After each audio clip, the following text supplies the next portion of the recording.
Hey everybody, it's Ashley. I am just popping back on. I probably sound a little congested. I actually am just now getting back into sitting at my desk again and making videos and doing all that good stuff because I have come down with COVID here recently. I actually was supposed to travel for work for 2 weeks, and I ended up having to come home early because I came into contact with COVID and tested positive for COVID and got pretty sick and all that good stuff. Just a reminder that COVID is still a thing out there. Somehow I managed for two years to avoid it and finally got, I think, the Omicron version.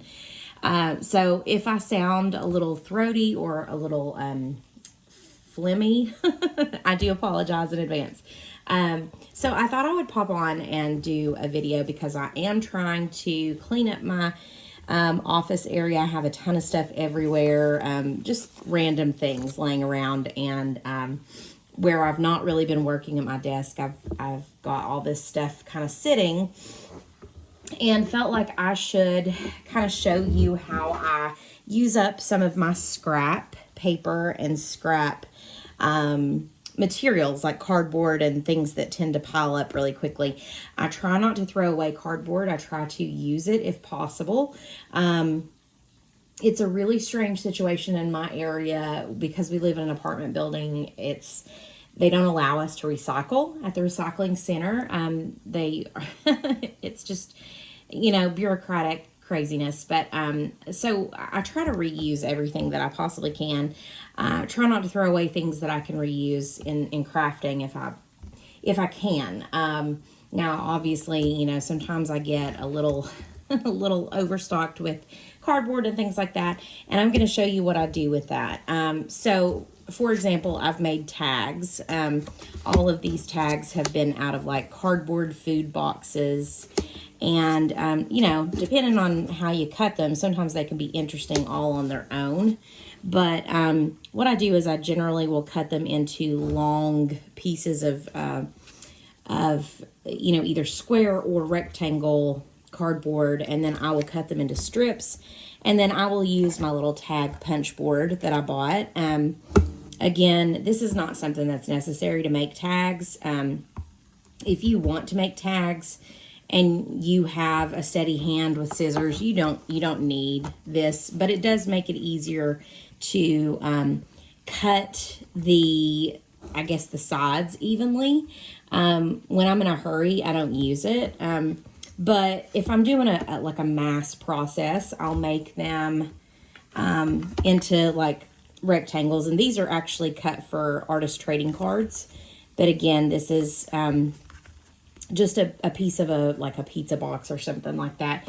And then if they're thin enough, tag sized, I will put them in and I will cut the edges. And then it also has this little thing here, and I'll show you since, make sure it's even there. Since I don't think I've shown this on, but it cuts a little tiny hole. I usually don't do that until after I'm finished decorating it because I like the hole to be through the finished material.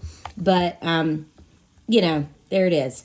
I also have hole punch that I use to make bigger holes. If I want to do like a paper protector around the edge or something like that, then I use my hole punch. But I had a gift card. Somebody gave me a gift card for Christmas, and I bought this because it was cheap. I didn't have to pay anything out of pocket, and it was cheap at the time I was buying. So if you have one of these, then that's great, but you don't really need them. I do make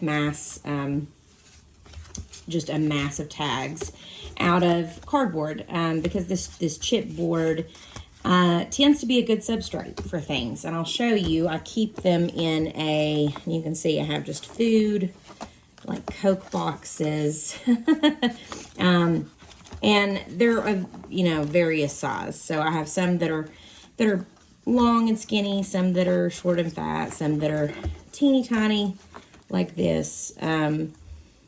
Trying to use up every little bit of scrap that I can.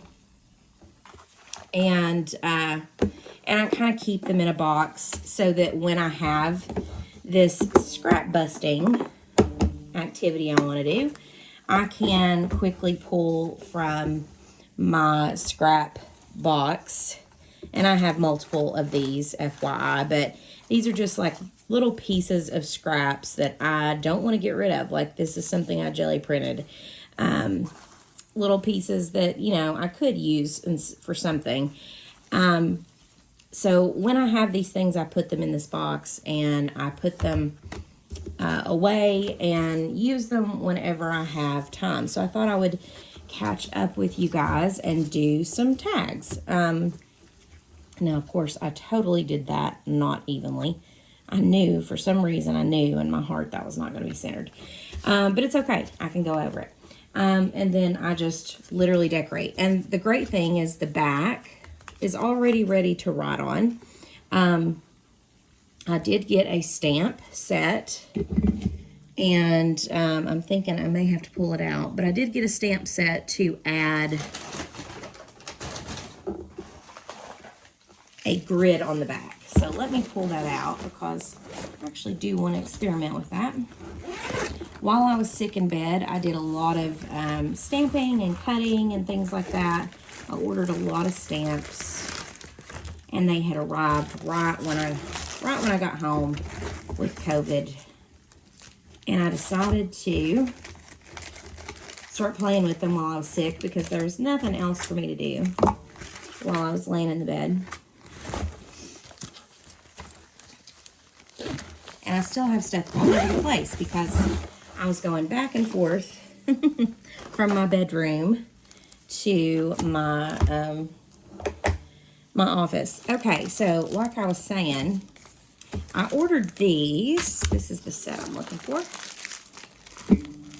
And I haven't had a chance to really do much with them, but I figured I could use these on the back to stamp a place for me to write. And even if they like fall off the edges, that's okay. So I thought this was cool. I think I'll play with this and see how well it works.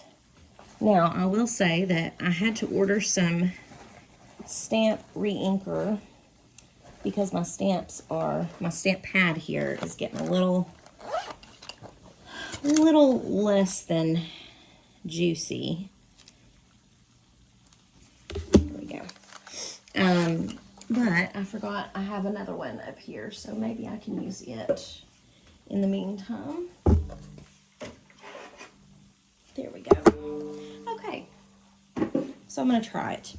And you know, sometimes these clear stamps are hard to, like, you have to stamp a few times before they will really want to do much. Because they're so sticky and, I don't know, it's just weird with these clear stamps sometimes. But let's see. What does this look like?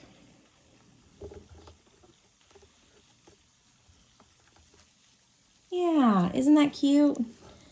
So, I got this. I got all these stamps on. I should have done a haul video. I got them on AliExpress and bought a bunch of different stamps, just like tickets and flowers and different things that I've been finding that I've liked and searched for. And they were super cheap. They were like, I don't know, $1 or $2 a pack or something. And I decided I wanted these to try to do tags and journal tags, journal cards and things like that with, which I'm not sure what I would use this for unless I was doing maybe a tracker. Maybe these little grids here would work for a tracker. Like if you're trying to track weight loss or trying to track days that you've worked out at the gym, or maybe you're tracking your food intake, or I keep thinking of food and diets because I know a lot of people track those things. But maybe you're tracking how many minutes you worked out or something. Isn't that cute though? I thought those were so cute.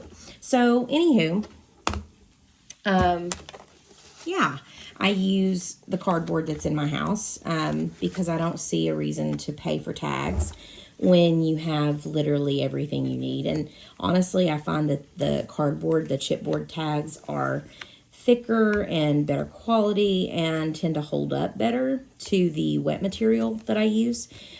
So I use a lot of food packaging. And then when I'm trying to scrap bust, I just grab pieces out of my box here, which I'm just going to grab some things and pull them out here so that it's all on camera. So I have some picture or some patterned paper, some watercolored paper, pieces of things that have been cut, some painted paper, tissue paper. I have a little mix of everything here. I think I'm just going to start laying down, and especially with tags, I'm not going to be too precious about what I put on these because, you know, again, this is good. I think it's good practice for composition. So, for example, I'm just going to start laying down things, and I'm not even going to worry if they overlap the edges or overlap each other. Oh, I have a little sticker in here. I kind of like this purple theme I'm going with now. Let me find some more purple things if I have. Sometimes I go by color. Sometimes I go by lack of color. You know, if I want to do a, it's kind of interesting. If I want to do a, maybe a theme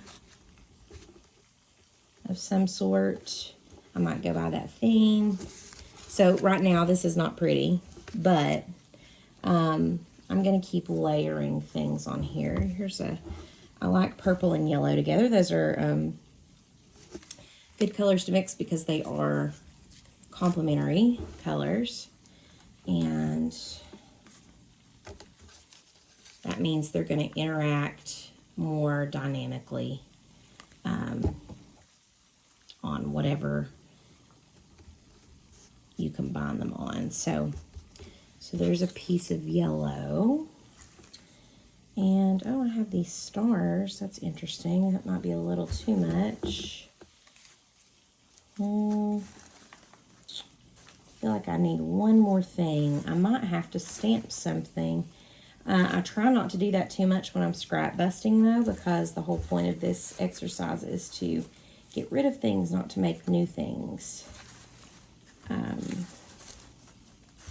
So,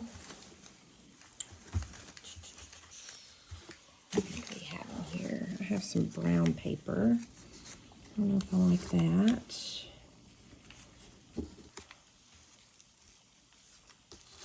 I'll tell you what.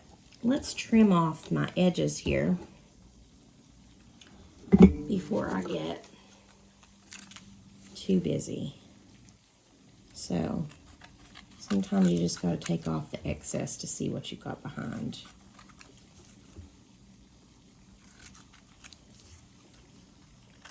Now, I'm well aware I might be off camera a little bit here, but